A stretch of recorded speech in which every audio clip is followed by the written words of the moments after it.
3 days. And finally, every firstborn son in Egypt died.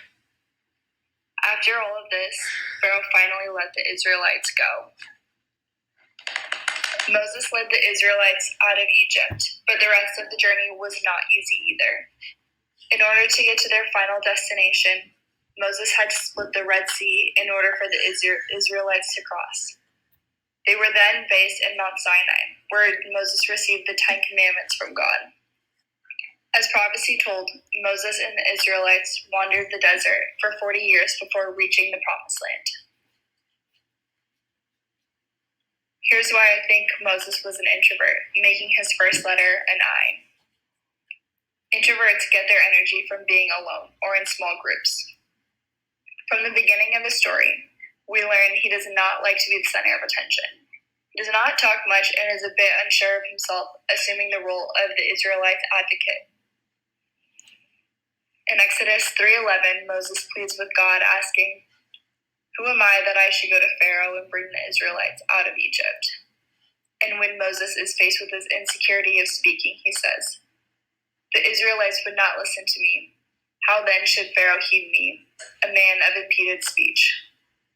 However, God allows Moses' brother Aaron to speak for Moses.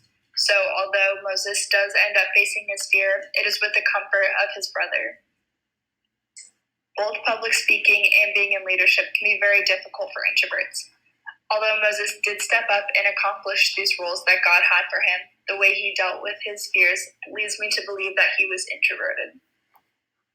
Also, Moses often secluded himself as well to meet with God. He was able to do this because he was an introvert. He once secluded himself for 40 days to meet with God and pray. Moses preferred interacting one-on-one or in small groups, which allowed him to easily have these periods of time alone with God.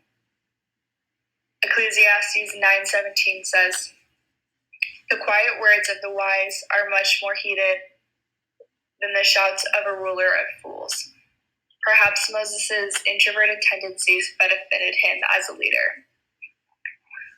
Here's where I think Moses is intuitive, making his second letter an N. Intuitive people are curious. They can see things as a big picture and like to know how everything connects. They often are investigative and want to know why things are the way they are. When Moses encountered the burning bush, he wanted to investigate why the bush was burning. Moses thought to himself, "I will go over there and see the strange sight why the bush does not burn up." Exodus 3:3.